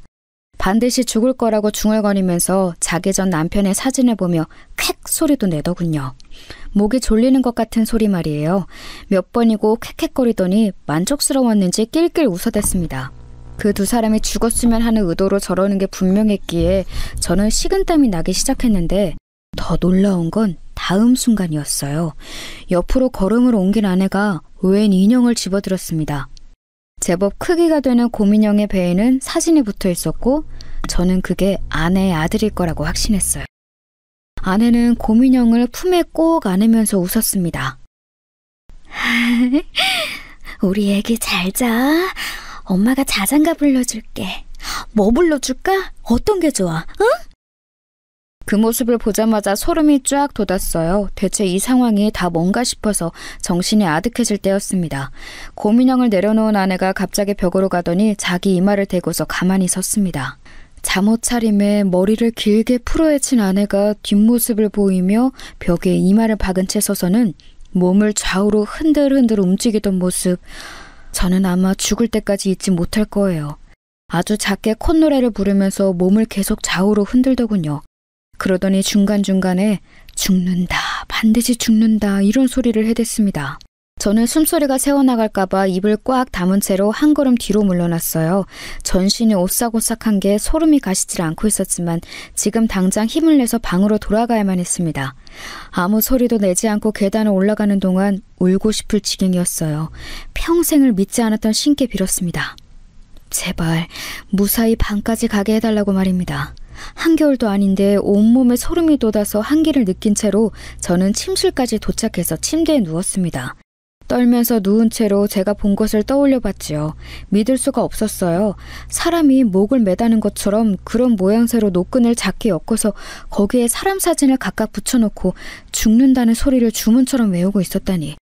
곰인형에다가 자기 아들 사진을 붙여놓고서는 자장가를 불러준다고 하지를 않나. 아니 솔직히 그것들보다는 벽에 이마를 대고 가만히 서 있다가 몸을 좌우로 흔들어댔던 것이 가장 무서웠습니다. 제 아내라는 사람이 그런 사람이라니 소름이 돋았어요. 그리고 바로 그때였습니다. 아내가 방으로 돌아왔어요. 저는 그 소리를 듣자마자 최선을 다해서 자는 척을 시작했죠. 이윽고 아내가 천천히 걸음을 옮기더니 침대의 왼편으로 와서 저를 빤히 내려다보는 게 느껴졌습니다. 와, 미칠 것만 같았어요. 그러더니 이런 중얼거림이 들려왔죠. 어라? 여기에 있었네? 그때 아차 싶었습니다. 저는 간이 서재에서 자고 있었으니 아내는 자기가 지하실에서 기행을 벌이고 온 다음에 갑자기 제가 침실에 있는 것이 뭔가 이상하게 느껴진 모양이었죠. 간이 서재로 들어갔어야 했는데 하도 정신이 없어서 침실로 와버린 제가 바보 같았습니다. 이미 벌어진 일, 최선을 다해서 가만히 있는 수밖에 없었어요. 필사적으로 자는 척을 하고 있는 저에게 아내가 말했습니다. 야, 너 지금 안 자고 있지? 저는 소름이 돋아난 채로 가만히 있었고 아내는 또 히히 웃었어요. 저는 신께 빌면서 속눈썹 하나 까딱이지 않으려고 노력했습니다. 저는 제법 건장한 남자였고 아내는 제가 마음먹으면 제압할 수 있는 상대였는데 그럼에도 엄두가 안 났어요. 근본적으로 아내가 기이하게 비정상인 상태임을 알아차리자 맞설 대상으로 느껴지지도 않았습니다. 제가 용을 쓰며 자는 척을 이어가고 있을 때 아내가 저에게 얼굴을 가까이 대왔어요. 그러더니 자기 손가락으로 제 목의 옆쪽을 더듬거렸습니다.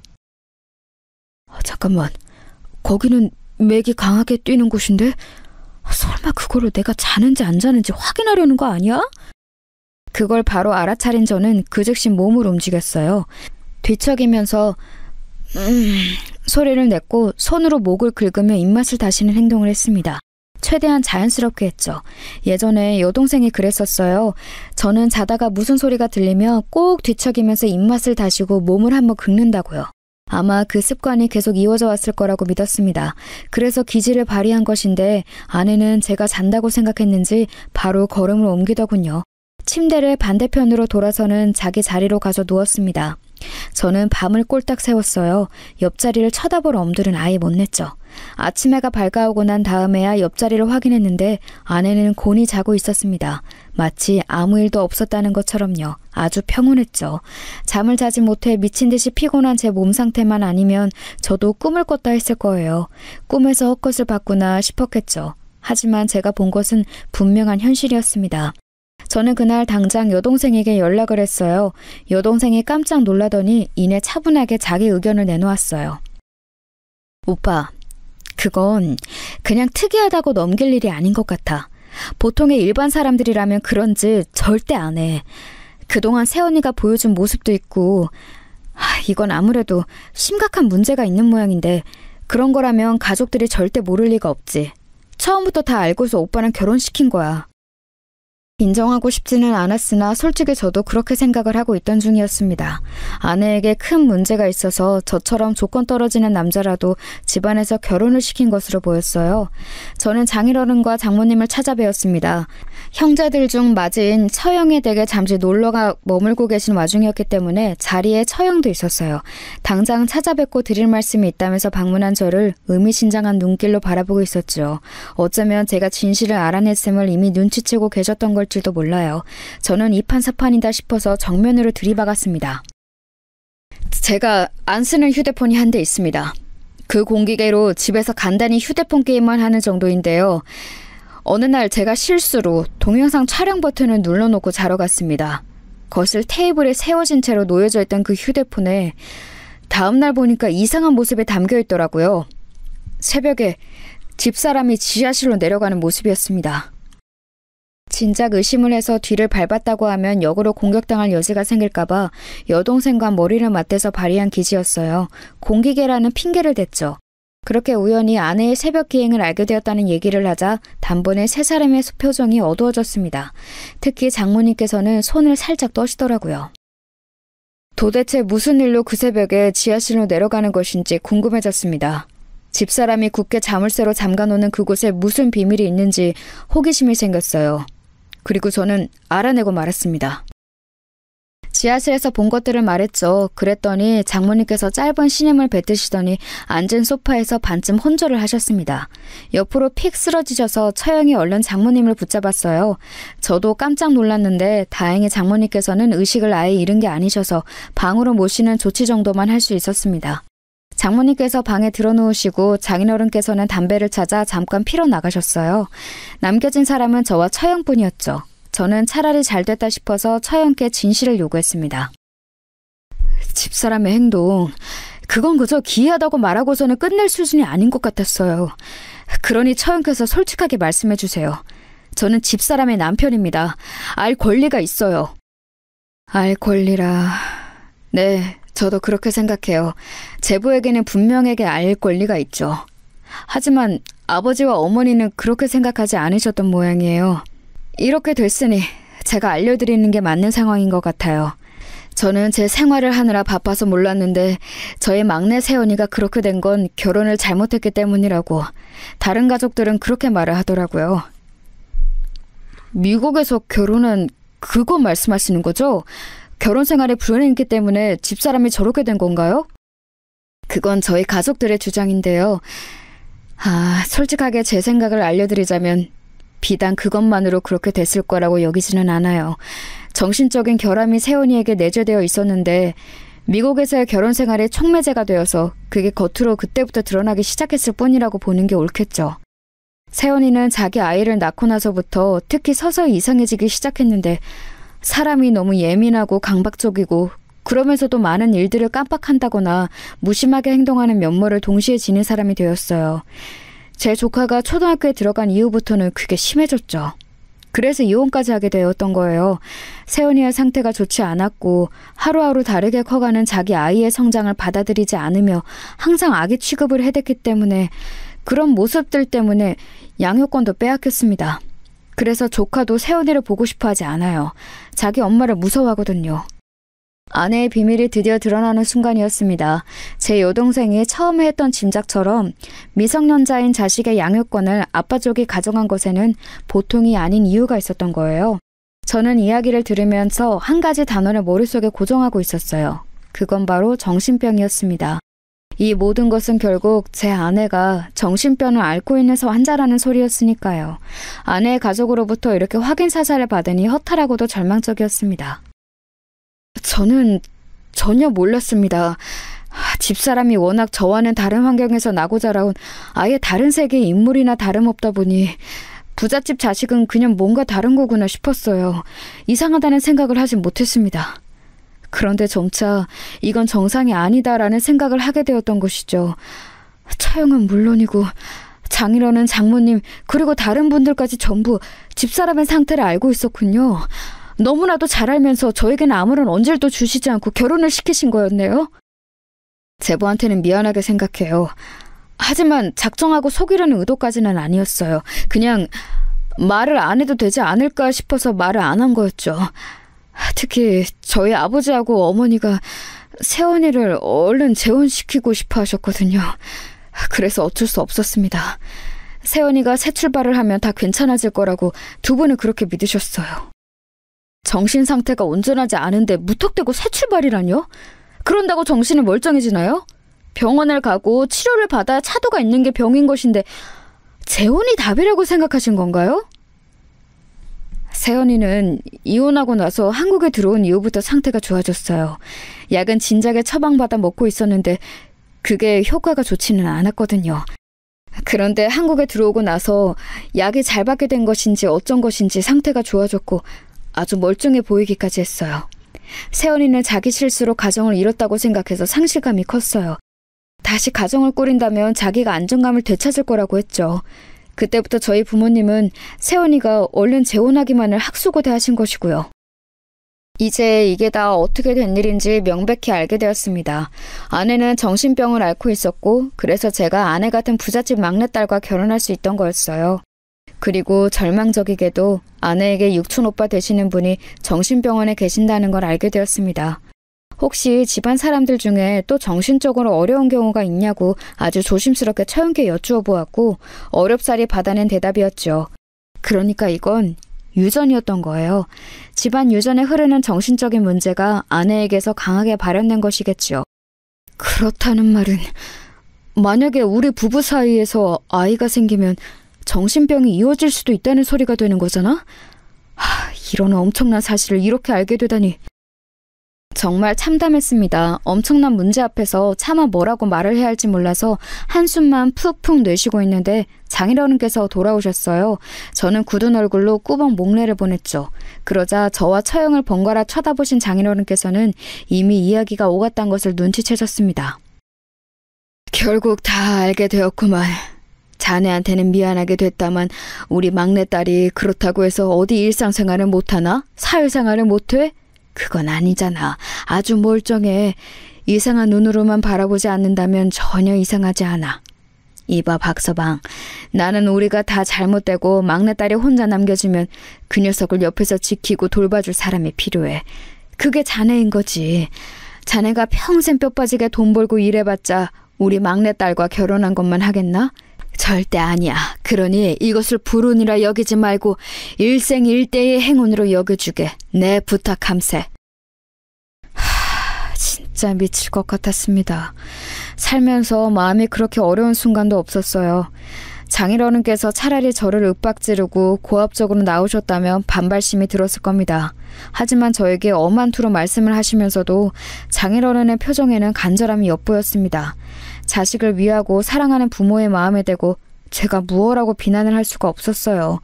저는 평생 부모님께 인정과 사랑을 받고 싶었던 집안의 둘째였으므로 부모로부터 이런 커다란 애정을 받는 아내가 그 순간 왠지 부러웠던 것도 같습니다. 저는 아무 말씀도 더 못 드리고 그저 인사만 올린 채로 그 집을 나섰어요. 여동생에게 문자가 많이 와 있어서 걱정할까봐 연락을 미룰 수 없어서 상황을 알려주었지요. 역시나 다들 알고 있었구나. 오빠, 이제 어떻게 할 거야? 이런 걸 비밀로 오빠가 그 집에 무언가를 요구한 것도 아니고 그렇다고 이혼할 거라고 강하게 나간 것도 아니고 아무런 상태도 아니잖아.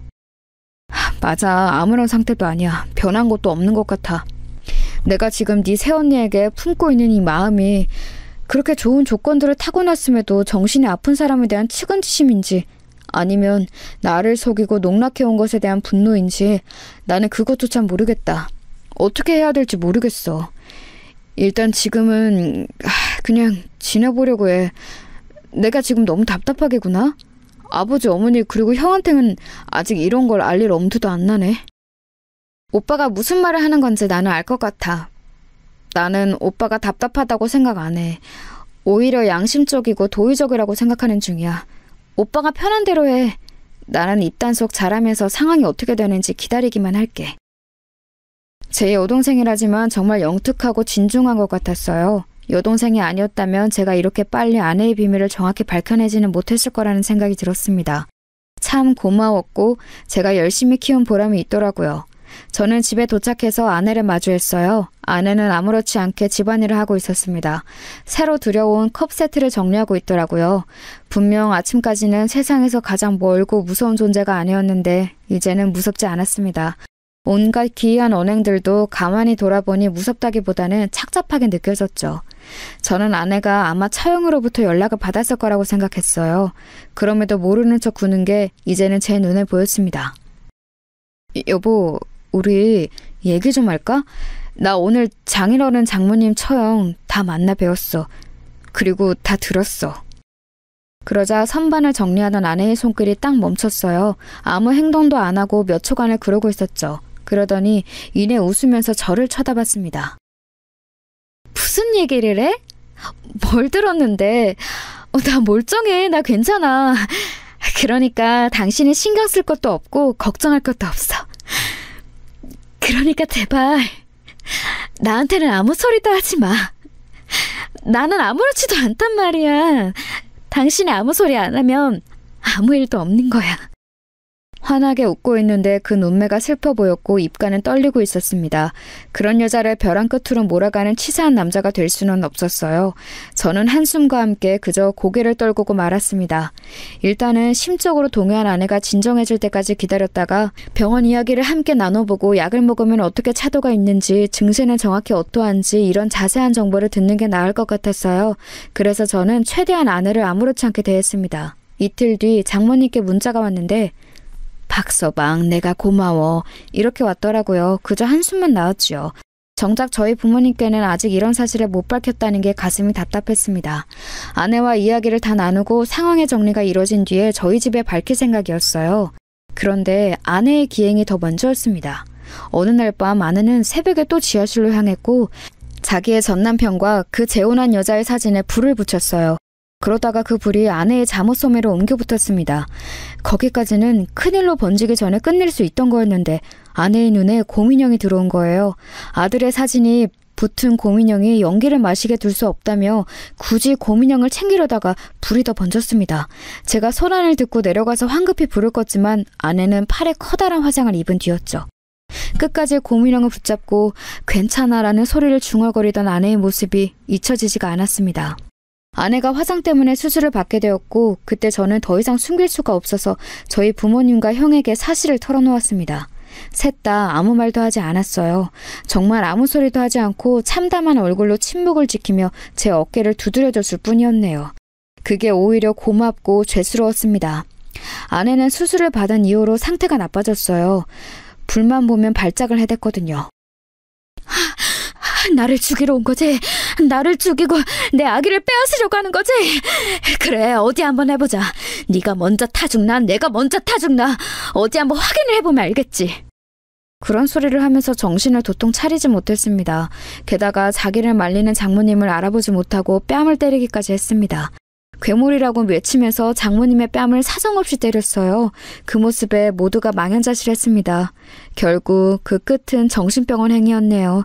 처형이 장인어른과 장모님을 눈물로 설득했기에 가능한 일이었어요. 그리고 저는 아내와 이혼을 했습니다. 아주 조용한 이혼이었고 제 짐을 챙겨서 한남동의 대저택을 나오는 일은 형과 여동생 단 2사람의 도움만 받고도 가능했어요. 간단한 제 것만 챙겨서 나왔거든요. 이혼 과정에서 아무것도 욕심내지 않은 제 모습이 좋게 보인 것인지 잠시나마 제 처가였던 그 집안에서 저에게 살해를 해왔습니다. 입금된 돈을 보고 눈알이 튀어나갈 뻔했어요. 저는 이런 액수는 받을 수 없다고 연락을 드렸지만 그쪽에서 워낙 완강한 태도를 보이셨기에 결국 감사히 받는 것으로 했습니다. 그 돈으로 저는 가족들과 함께 해외여행부터 갔어요. 5 식구가 함께 말레이시아로 여행을 가서 허심탄회한 대화도 나누고 대단한 자연도 만끽하면서 재충전의 시간을 가졌습니다. 제 아내였던 사람을 보면서도 느끼는 게 있었는데 그건 바로 내 가족의 최고다라는 것이었어요. 정신이 아프든 몸이 아프든 끝까지 저의 편이 되어줄 존재는 가족뿐이었죠. 그 깨달음을 얻고 그 이후로는 더욱 인생을 풍요롭게 살게 되었던 것 같습니다. 제 이야기는 이쯤에서 마무리를 짓고자 해요. 다들 멋진 인생 사시기를 바랍니다.